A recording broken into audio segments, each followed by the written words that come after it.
Yeah, I stay woke out here, family. Charleston White said this. You know what that is? Yeah. All right, so I actually interviewed him last week.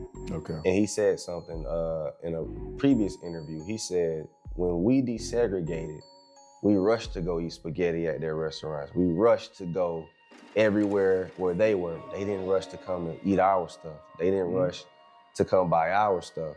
So he's saying like desegregation put us in the mindset, just like you said, their ice is better, their this is better.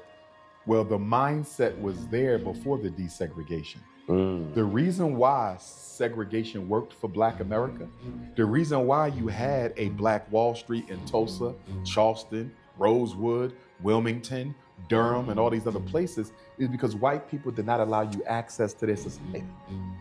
If you didn't grow your own food, you're not gonna eat. If you don't build your own supermarket, you're not gonna have no groceries. If you don't open up your own hotel, you're gonna sleep on the street. Do you feel me? Do you know that before the Civil Rights Bill or Act, if you got caught in a city that didn't have a Black hotel, do you know where many of us slept at? We slept in the funeral homes. Black people used to sleep. Imagine that. Imagine that, no matter how much money you got. Because white supremacy ain't about money. They could care less. That's another thing we need to understand.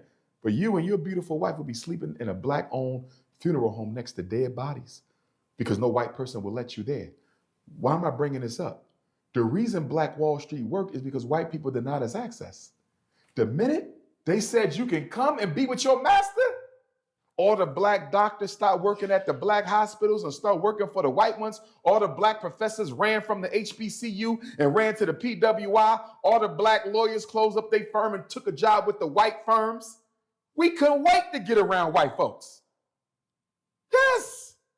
And then we try to blame Dr. King. And I got to make sure I visit Dr. King's grave because I don't like to come to Atlanta without visiting Dr. King's grave because I believe Dr. King was the last great leader we had to give us a serious program of political, economic, and social reform. And he from Atlanta. I love Dr. I'm trying King. to say, so we the He's from leaders Atlanta, of but he went to college in Chester, Pennsylvania at the Crozet Theological And he went to Seminary. Morehouse too. He did, and he came to PA too. Hey. And while he was in PA, that's when he met Bill Gray. Dr. King used to hang out up the street from the house I lived in when I went to that Black history class. And he also met Kwame Nkrumah, who was the liberator of Ghana, the first president, who used to hang out up the street from where I was. And Harriet Tubman used to take Ridge Avenue during the Underground Railroad, which is right up the street from where I lived at as well. So I'm saying I had all that ancestor power right there in the hood. You have no idea of what ancestors came before you right where you sleep at. Black people don't even know what happened in that ghetto they living in 200 years ago. You feel me? Facts. But let me close with this point on the Dr. King situation.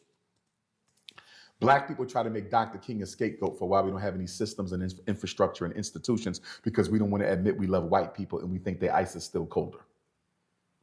We believe white ice is colder. We still do.